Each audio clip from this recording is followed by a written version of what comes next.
আমার বক্ত এমন এক ঝামেলা। এই যে আমি মুশতাক ফৈজি ওয়াজ করতে আসি, আমার এখন ফেসাব ধরলেও আমি কোনো কইতাম পারতাম না আপনারা বন, আমি সাইডে আইতে আছি। কিন্তু আপনারা এই একটা কায়দা, আপনারা যারা শ্রোতা হইছে আপনারা মনে ধরলে উঠতে জাগিতেন পারেন, কিন্তু আপনাদেরও যে একটা দায়বদ্ধতা আছে এটা আপনারা ভুলে গেছেন। আজকে বাংলাদেশে মেয়েরা যখন কলেজে যায়, স্কুলে যায়, আমার যুবকেরা ব্রিজের উপরে বসে থাকে, আর মেয়েরা যখন যাইতে যায় তখন টিটকারি মারে, মস্কারা করে, এই যুবক এটা না তোর বোন, এটা না তোর বোন, তুই যদি তোর বোনের টিটকারি মারস ছাইয়া রাখবো কেন? তুই সে আরো এই কথা না করবি, এই মাঝিয়ার কোনো ফলা পায়, যদি কোনো মেয়ের দিকে চোখ তুইলা তাকাইছ, চোখ জায়গায় থাকবে না, চোখ খুলে ফেলবো, ঠিক কিনা কম? যুবকগুলো আখ হয়ে যাও, আমার মেয়েদেরকে চলতে দাও নির্বিঘ্নে, আমার মায়েদেরকে চলতে দাও। তোমার কাছে এই বোন আমানত, তুমি মুসলমান যুবক, সুতরাং তোমার বোনকে তুমি টিটকারি মারবা, সাদা কাগজে লেখে রাখো। তুমি যদি এই ব্রিজে বসে তোমার আরেকবার মাইয়ারে টিটকারি মারো, তোমার বইনের টিটকারি মারনের লেগা সামনের ব্রিজে আরো 4 জন বইয়া রয়েছে, ঠিক কিনা? তা আমরার জিয়ের যদি আমরা টিটকারি মারি, আমরার বইনের যদি আমরা টিটকারি মারি, তো সাইয়া রাখবো কেন? সাইয়া রাখবো কেন? ওই দেখছো না কপাল খারাপ তো। এই 5 আগস্টের পরে আমি মুশতাক ফয়েজি এই কুমিল্লা জেলায় যতগুলো হিন্দু মন্দির ছিল সবগুলো মন্দিরে পাহারা এনশিওর করেছি। আমি ডিসি সাহেবের সাথে মিটিং করে, এসপি সাহেবের সাথে মিটিং করে, প্রতিটি উপজেলার যে টিউনুর সাথে, থানার ওসির সাথে মিটিং করে আমরা যাই নাই যে কোনো মন্দিরের ভিতরে হামলা হোক।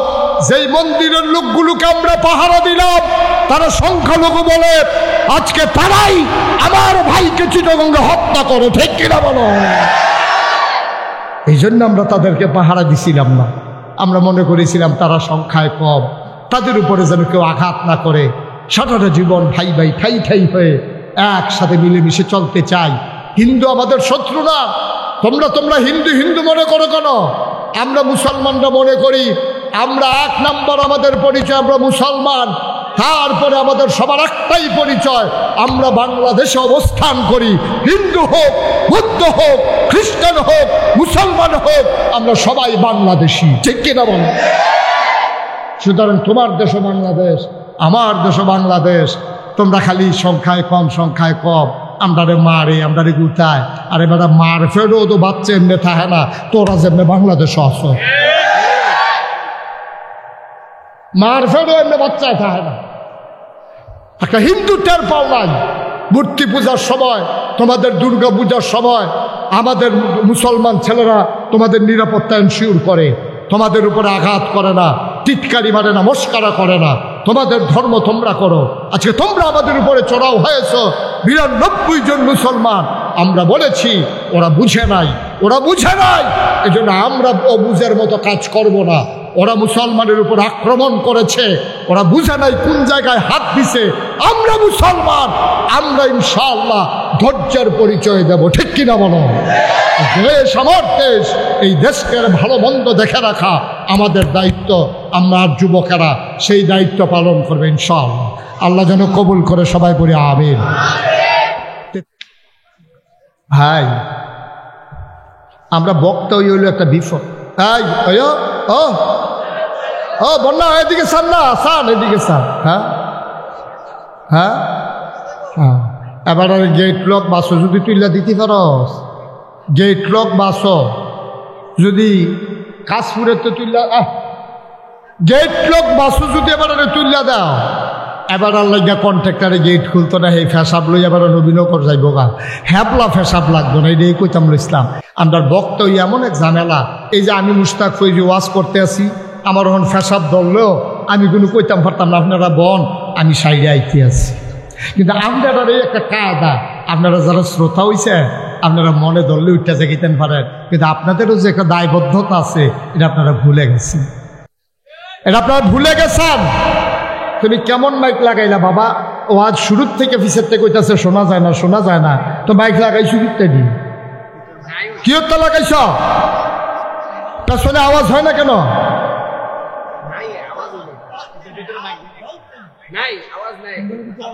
এই যে তারা উঠতে আছে, এই আওয়াজের দুঃখে তো উঠতে আছে।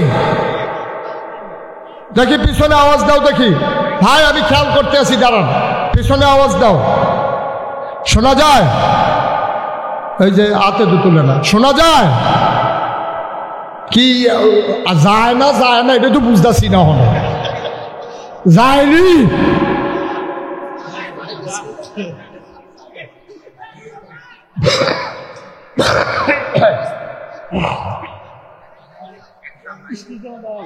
আস্তে, এখন আসল কথা আমরা চলে আসছি। এখন যেহেতু শোনা যায়, তারা রাজি হয়েছে। শোনা যায়নিও? আচ্ছা, আস্তে কইয়া চাইলাম আর কি। শোনা যায়নি? আচ্ছা, আমিন কন, জোরে কন, আর জোরে। এই খেয়াল করেন, মজার ওয়াজ এসে বলছে। আম্মা আপনার কান খাড়া করে খেয়াল করেন গম্মা, সবাই খেয়াল করে, আমার বাবারা, আমার ভাইয়ারা, আমার কলিজার টুকরা যুবকেরা, আবার পর্দার আড়ালের মায়া। আল্লাহর নবীর আদরের কন্যা ফাতেমা রাদিয়াল্লাহু তাআলা আনহা, ওনার একবার রাতের বেলা জ্বর। কি কয় না? সবাই কয় না? ফাতেমা রাদিয়াল্লাহু তাআলা আনহার সাংঘাতিক জ্বর। ঘুমের ভিতরে, জ্বরের ভিতরে আবল তাবল কথা বলতেছে। আবল তাবল কথা মানি জ্বরের ভিতরে কাঁদতেছে। উনি পাগল হয়ে গেছে বিষয়টা এমন না, জ্বরের চাপে তিনি সহ্য করতে পারতেছেন না, তিনি কাঁদতেছেন। আলীর ঘুম ভেঙে গেল। আলী লাফ দিয়ে উঠে আসছে। আয়শা দেখে, আহা, এই বাবা একটু বসো, বাবা একটু বসাই, তারাও বসাও, একটু বসো বাবা, একটু বসো, শেষ করে দিচ্ছি আমি। আমার শেষ পর্যন্ত আর কেউ দয়া করে বিরক্ত কইরেন না, একটু বসেন। ফাতেমা কান্দে। মাঝরাত হযরত আলীর ঘুম ভেঙে গেল। হযরত আলী দৌড় দিয়া ফাতেমার কাছে গেলেন, কপালের ভিতরে হাত রাখলেন। আলী চমকে উঠলেন, থমকে দাঁড়ালেন। কপালটা মনে হয় পুড়ে যায়। আলী ডাক দেয়া কয়, ফাতেমা, ও ফাতেমা, আমি কি মানুষ এত খারাপ? তোমার এত জ্বর, তুমি আমাকে একটা ডাক দিয়ে বললা না স্বামী আমার জ্বর? তুমি এমন করে জ্বরে পুড়ে যাচ্ছ। ও ফাতেমা, করলা কি? তুমি একটু বিশ্রাম নাও, আমি পাহাড়ি ঝর্ণা থেকে ঠান্ডা পানি এনে তোমার গায়ে ঢেলে দেব, মাথায় ঢেলে দেব, তোমার জ্বর যেন কমে যায়। ফাতেমা কয়, না আপনি যাবেন না, এই জ্বর বোধহয় ভালো হওয়ার জ্বর না।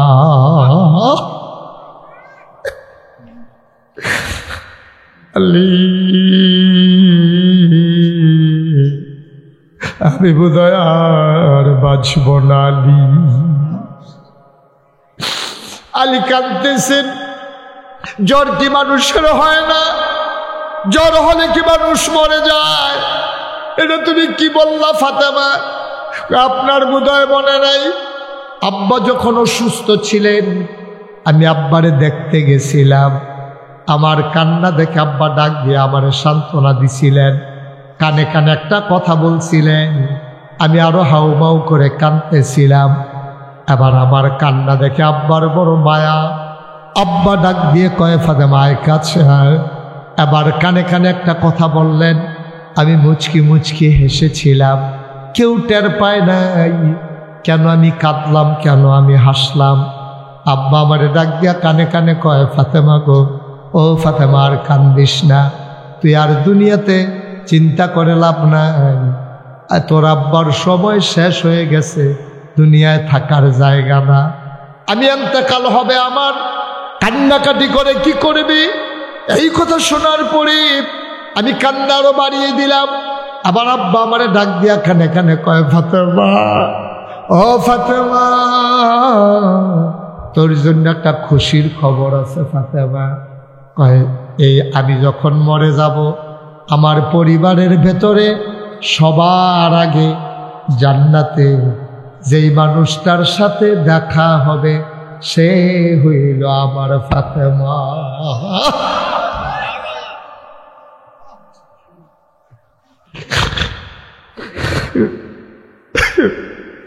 ফাতেমা কয়, আমি মুচকি মুচকি হেসেছিলাম। আমি কাউকে বলি নাই আব্বা কি বলেছেন। পরে আমার আম্মা আয়েশা রাদিয়াল্লাহু তাআলা আনহা আমারে ডেকে বলেছিলেন, ফাতেমা কেন হাসলা, কেন কান্না, বাপ বেটির কোনো খবর তো পাইলাম না। আমি আম্মা আয়েশার কাছে বলেছিলাম, আলী রে, ও আলী, আমি বোধহয় আর বাঁচব না। আব্বার সাথে দেখা হওয়ার সময় বোধহয় আমার হয়ে গেছে, আমার বোধহয় যাওয়া লাগবে। আপনি আর পানি আনতে যাইয়েন না, মনে হয় আমি আর বাঁচব না। এবার আলী মাথার কাছে বসে রইলেন। আলীও বুঝে ফেললেন। এবার আস্তে করে আলীর হাতটাতে ধরলেন। ধরে ফাতেমা কয়, আলী, আব্বা বলেছেন যেই পুরুষ তার স্ত্রীকে ভালো বলেছে নাকি জান্নাতি মহিলা। আমি যদি মরে যাই আপনি একটু আমারে বলে দেন, আমি কি খারাপ মহিলা না ভালো মহিলা? আপনি ভালো বললে আমি নাকি ভালো হিসাবে কিয়ামতের ময়দানে জায়গা পাবো। আপনি আমার ব্যাপারে মত দেন। আলী কান্দে আর কয়, ফাতেমা, আমার চোখের সামনে তোমার জন্য অনেক ধনী ধনী মানুষের বিয়ে আসছে, তোমার আব্বা দেয় নাই। আমি তো গরিব মানুষ, দিনে না দিনে খাওয়ান না মানুষ। আমার একটা ঘরও ছিল না, তোমরা বারান্দাতে ঘুমাইতাম, নবীর ঘরে রান্না হইলে আমি খাইতাম না, খাইয়া থাকতাম।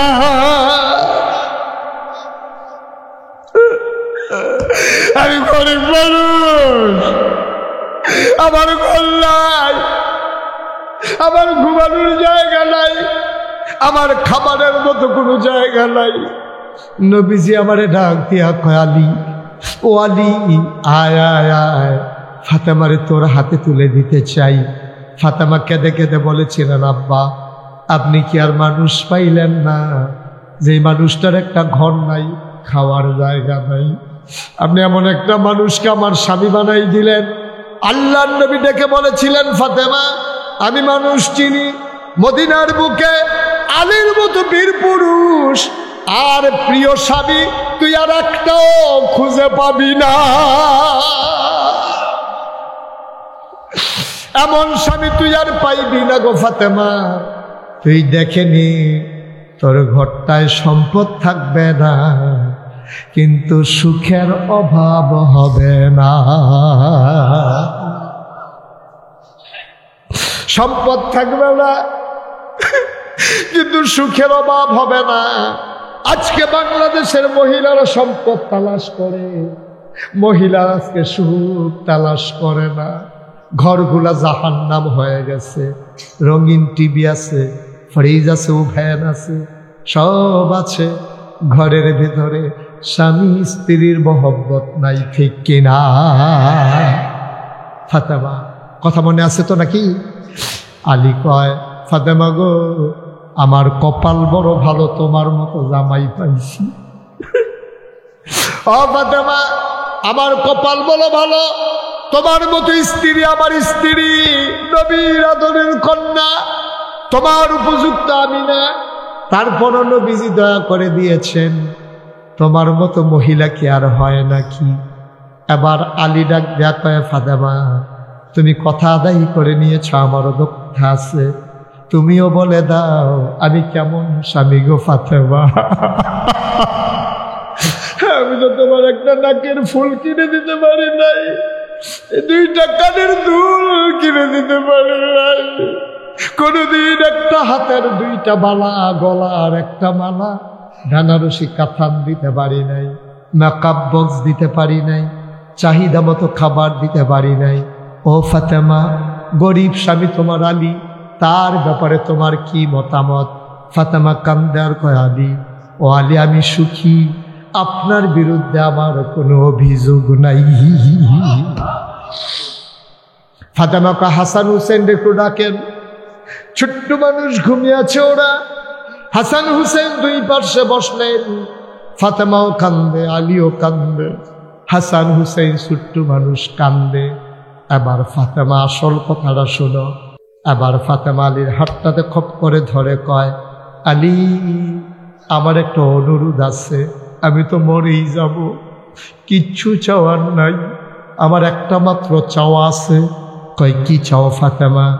আমি যদি রাতের বেলা মরে যাই, রাতের বেলায় 2-4 জন পাড়া প্রতিবেশী বন্ধু বান্ধব ডাক দিয়া হাসান হুসাইন রে নিয়া আপনার ইমামতিতে আমার জানাজা দিয়া দিয়েন। আলী কয় অসম্ভব, তুমি নবীর আদরের কন্যা, হাজার হাজার মানুষ তোমার জানাজায় আসবে, কেন তোমার রাতের বেলা দাফন করব? ফাতেমা ডাক দিয়া কয়, আলী কেউ যদি জিজ্ঞেস করে আপনি বলবেন এটা আমি ফাতেমার চাওয়া। কয় কেন তুমি এটা চাও? কয় চাই এই জন্য, আমি যখন জন্ম হয়েছে আমার উপরে পর্দার ফরজ বিধান যখন চালু হয়েছে, আপনার সাথে বিয়ে হওয়ার আগ পর্যন্ত বাবার ঘরে ছিলাম, কোনোদিন একটা ভিন্ন পুরুষ আমারে দেখে নাই। আপনার ঘরে যখন আসছি তারপরেও কোনো ভিন্ন পুরুষ আমারে দেখে নাই, বিয়ের আগেও না, বিয়ের পরেও না। এখন আমি মরে যাব, মরার পরে যদি কাফন পরানো হয়, মুর্দারের খাটে যদি আপনি রাখেন, দিনের আলোতে সবাই দেখবে ফাতেমা লম্বা ছিল না খাটো ছিল, চিকন ছিল না মোটা ছিল। ওই কাফনের উপর দিয়ে দূর বোঝা যাবে।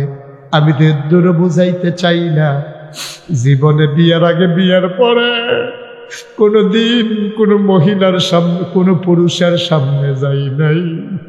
মৃত্যুর পরে লাশ হইয়া মদিনার কোনো মানুষের সামনে পড়তে চাই না।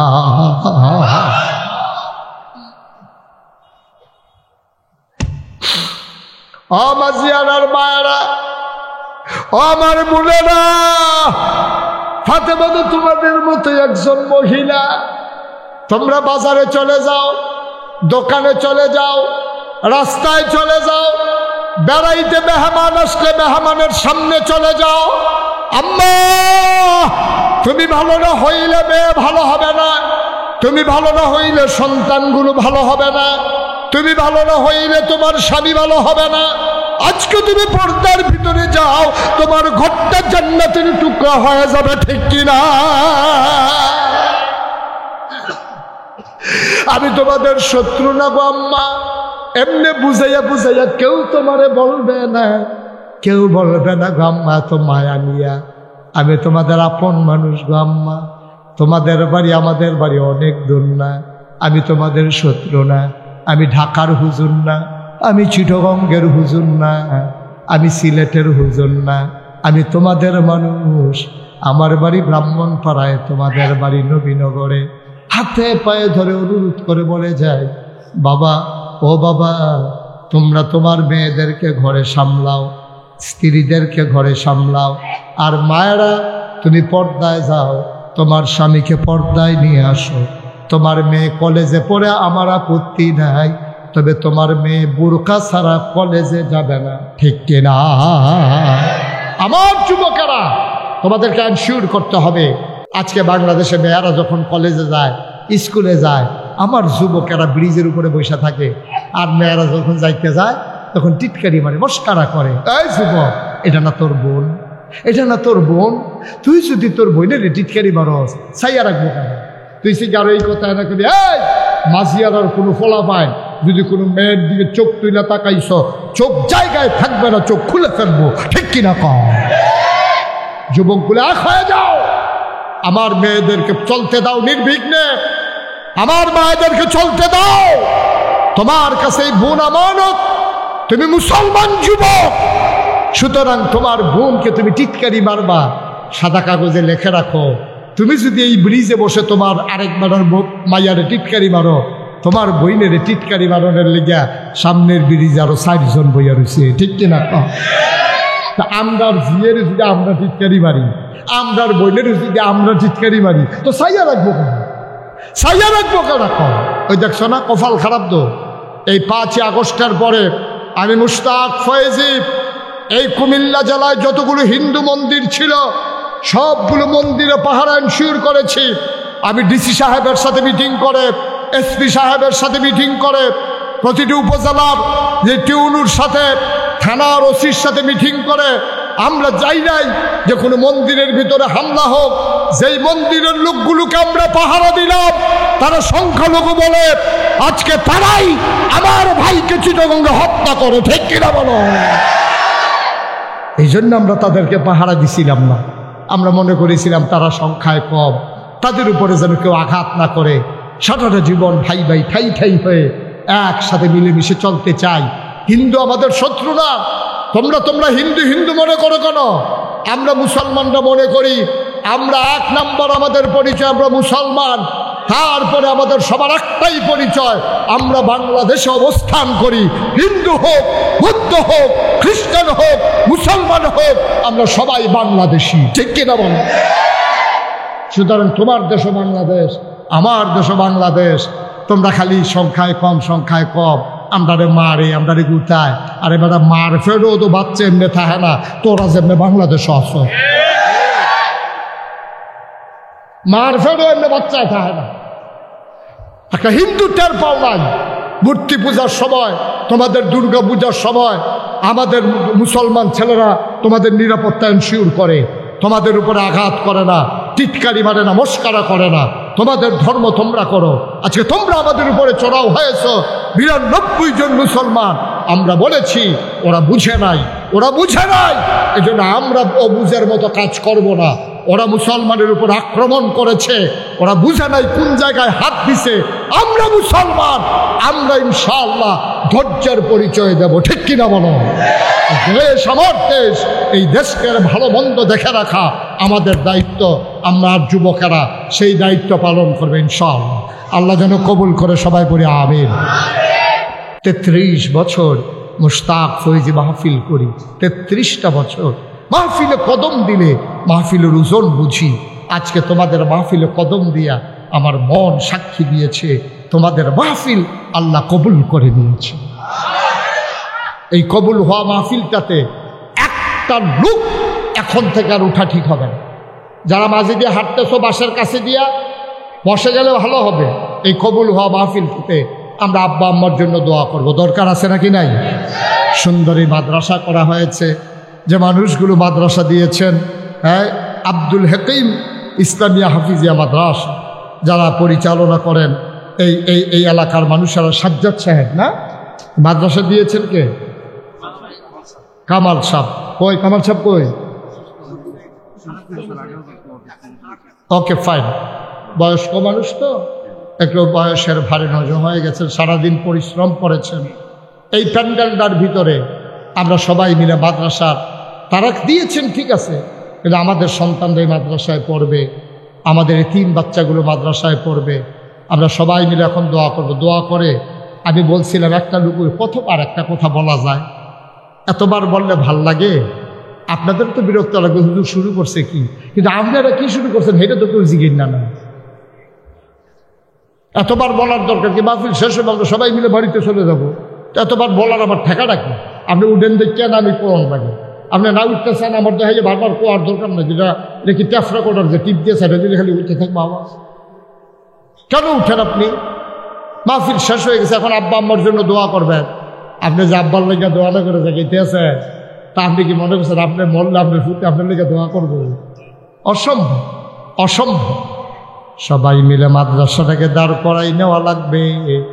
আমার এক ভাই আমার কানে কানে বলে গেছে, ঢাকা যে চলে গেল কিনা, জনাব কামরুল সাহেব, উনি এই মাদ্রাসার জন্য দিয়ে দেবে 1 লক্ষ টাকা। বলো মারহাবা।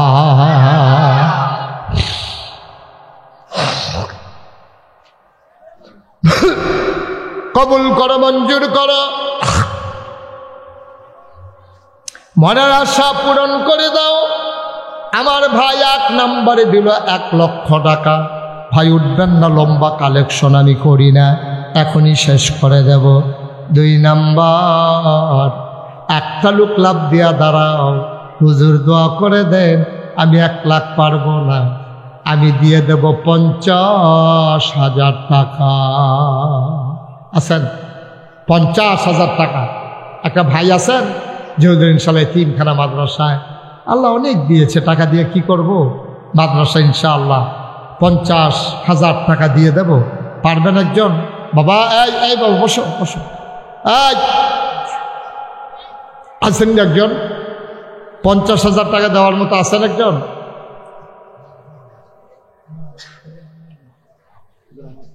মাশাআল্লাহ। বীর মুক্তিযোদ্ধা জনাব আব্দুল মোমেন সাহেব আমার খালু, ওনার ছেলে আমাকে মালয়েশিয়ায় নিয়ে গিয়েছে, কত আদর যত্ন করেছে আমার খালু আব্দুল মোমেন সাহেব। আয় আল্লাহ, উনি দেবেন 50,000 টাকা। বলো মারহাবা। কবুল করো, মঞ্জুর করো, মনের আশা পূরণ করে দাও, দানের হাদিয়া সোনার মদিনায় পৌঁছে দাও, কামাই রোজগারের রহমত আর বরকত দাও। 50,000, 20,000, 10,000, 5,000 একটা লোকও খালি যাইও না রে ভাই। কয়েকটা মিনিট সময় আমারে দাও, কে আছো লাভ দিয়ে দাঁড়াও। হুজুর দোয়া করে দেন, আমি দিয়ে দেব 10,000 টাকা। 10,000? হ্যাঁ, হ্যাঁ। কত? জনাব আলহাজ মজনু পুলিশ, বাড্ডা নিবাসী, ঢাকা বাড্ডা না, আমরা হেইবার দাবিজে দিনও গেছিলাম। আমার ভাই মজনু পুলিশ, উনি দিলেন 10,000। কবুল করো। বলেন কি নাম? নাম বলতে চায় না, নাম বলতে চায় না। আমি শুনছি উনার নাম খুরশিদ চেয়ারম্যান। নাম কইতো চায় না তো, আমি যেটা জানি এটা কইতাম না। আমার বড় কাছের মানুষ, আমার কলজার মানুষ খুরশিদ চেয়ারম্যান সাহেব, উনি মাদ্রাসার জন্যে আমার ভাই, উনি দিলেন 10,000 টাকা। বলো মারহাবা। আহা, মাদ্রাসার 2টা টাকা উঠতে আছে, ফলাফল কি শুরু করছে। এই বেড়া, এই মাদ্রাসার 2টা টাকা উঠতেছে, তোর সহ্য হয় না? কদ্দুরা বইটা মন্ডায় কয় না, কি তা করবা ভাগ্যা? কি করবা তুমি? হ্যাঁ, একটু বসো। মাদ্রাসার 2টা টাকা উঠতে আছে, সকলে মিলে আটতে আছে। আরে পারলে দিবেন, না পারলে নাই।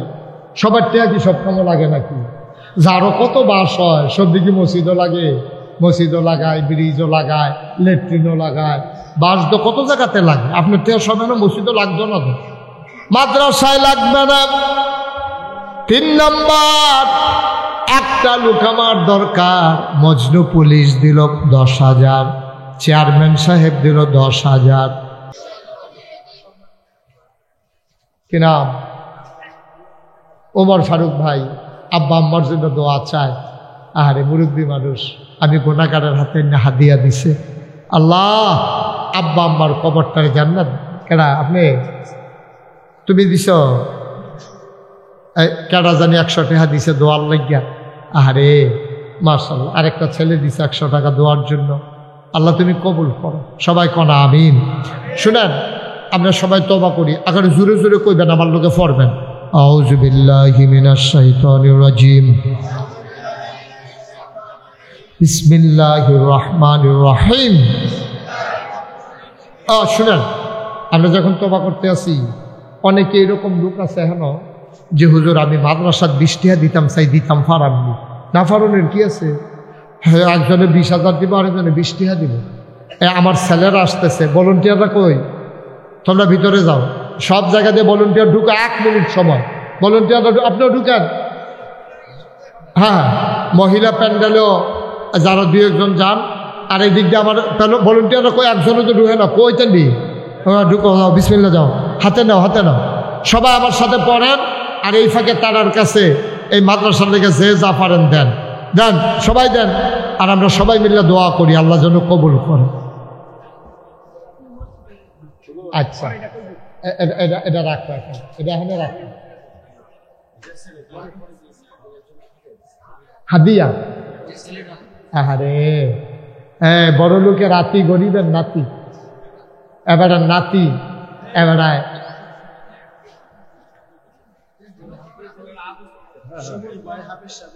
হাফেজ সাহেবকে। হাফেজ সাহেব কো? আরে এটা কি করতেছেন আপনি? তোমাকে হাফেজ সাহেবকে,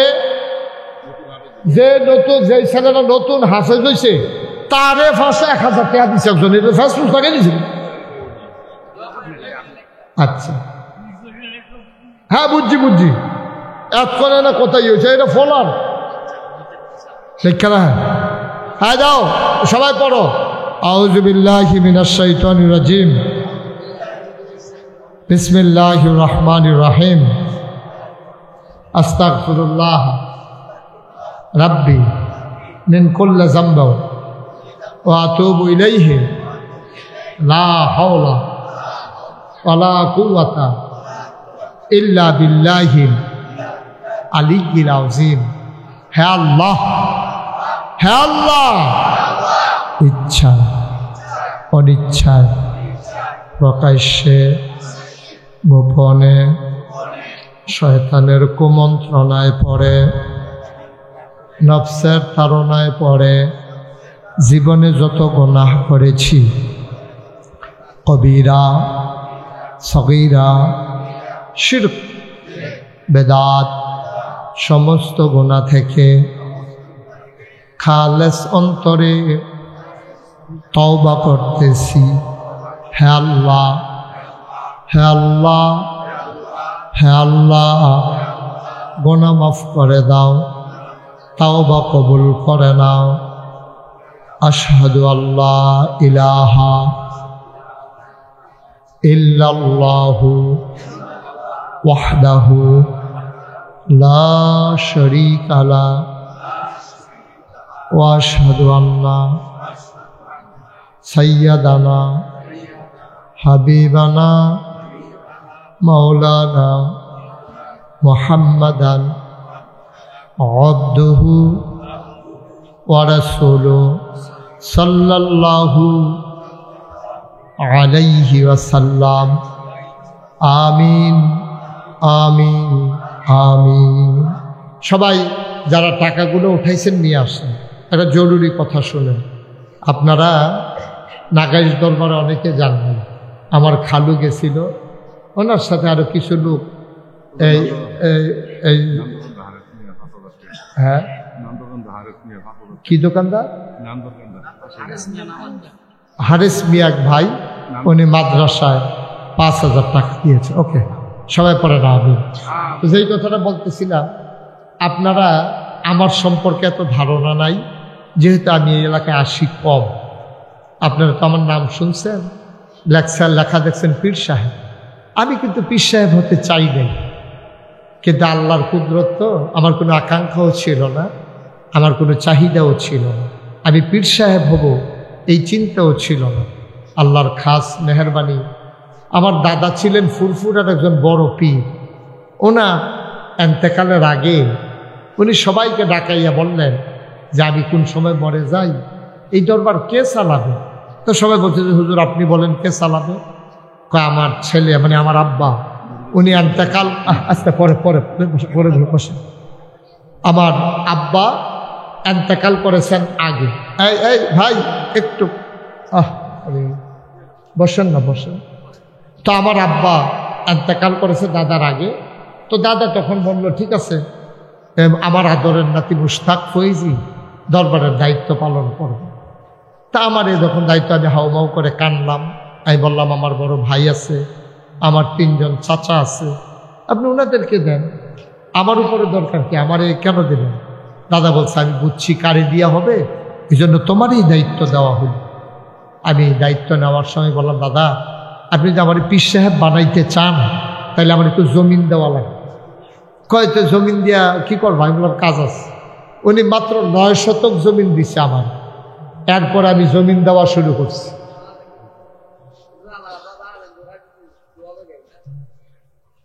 তো উনি আচ্ছা তো উনি এই 9 শতক জমিন দিছে। দাদার এন্তেকালের পরে আমি জমিন কিনা শুরু করছি। আজকে নাগাইশ দরবার শরীফ কমপ্লেক্স 18 একর, 1800 শতক জায়গা। মারহাবা বলবেন না? আমার এখানে 10টা প্রতিষ্ঠান, একটা খানকা, একটা দাখিল মাদ্রাসা, একটা নুরানি মাদ্রাসা, একটা হাফিজিয়া মাদ্রাসা, একটা ধাতব্য চিকিৎসালয়, একটা গণপাঠাগার, একটা গবেষণাগার, একটা ছাত্রাবাস, একটা ইয়াতিমখানা, একটা মসজিদ। আপনারা সবাই সোশ্যাল মিডিয়ার সুবাদে অনেকেই শুনেছেন আমি যে মসজিদের কাছে হাত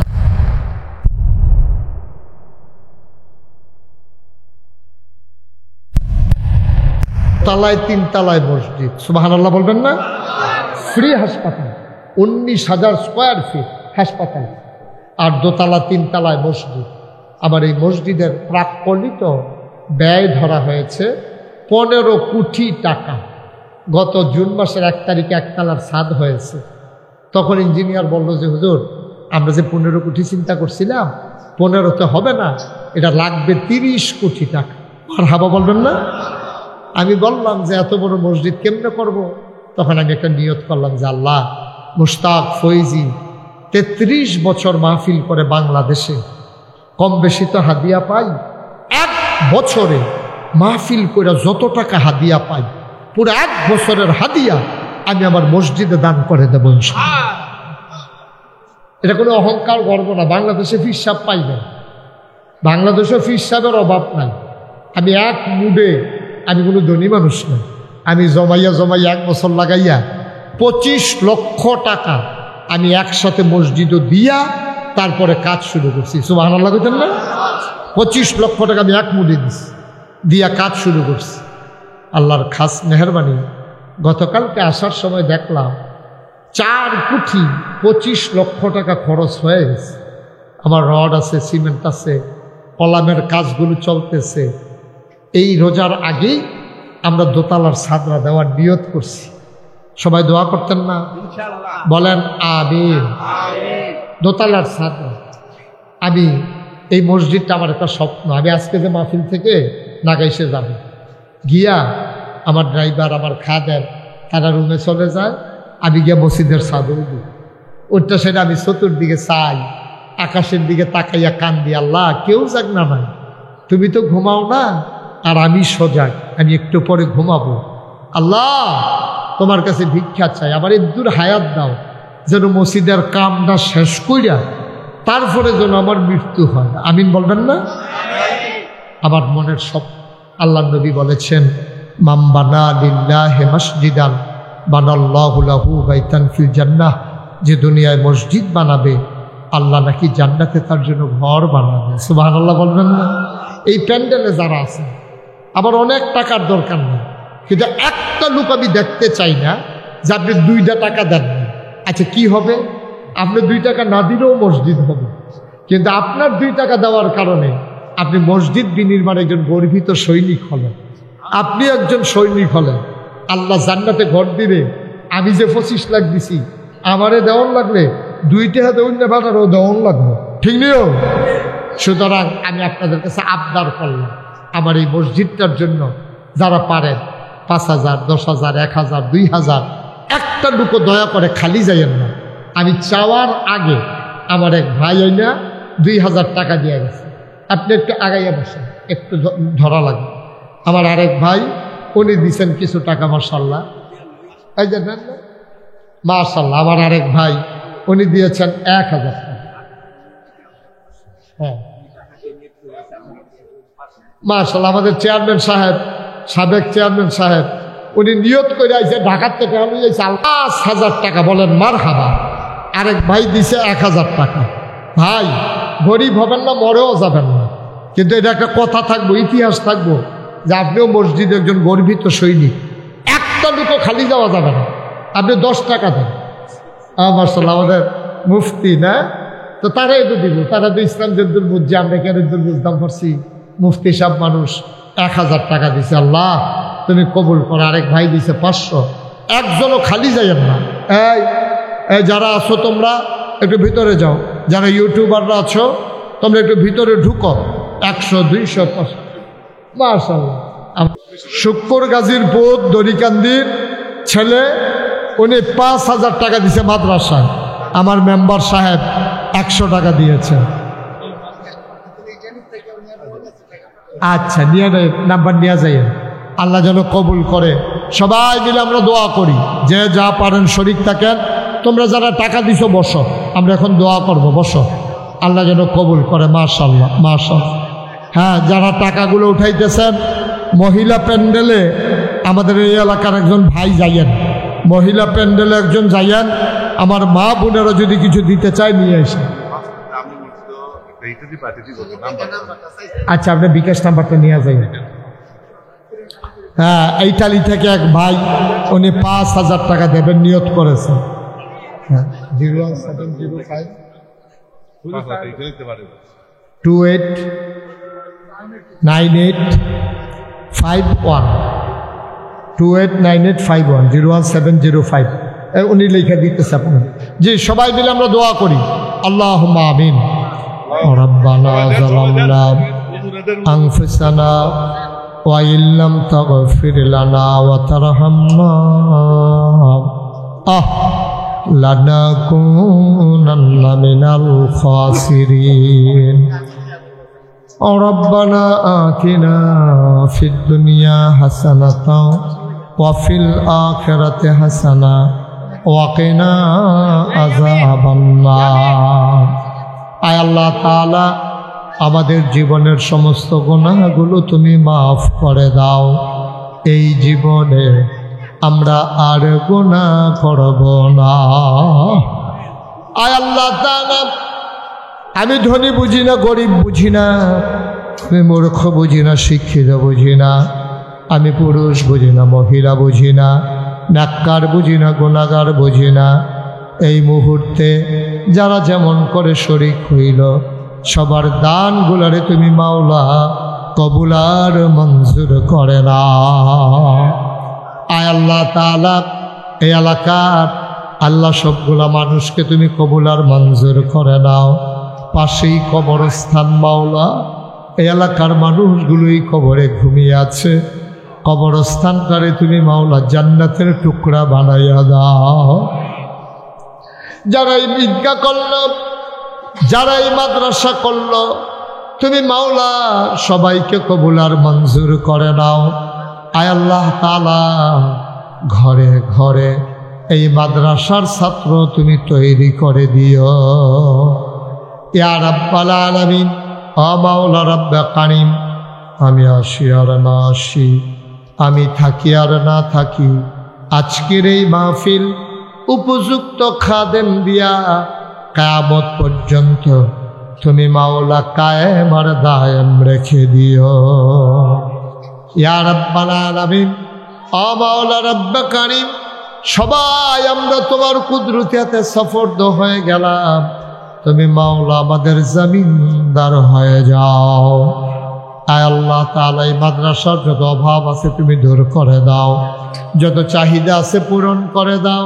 জনাব কামাল সাহেব, আয় আল্লাহ তাআলা, বয়স্ক মানুষ, এই মাদ্রাসাটারে নিয়ে কত পরিশ্রম করতেছে মাওলা, দীর্ঘ দীর্ঘ নেক হায়াত তুমি দান করে দিও।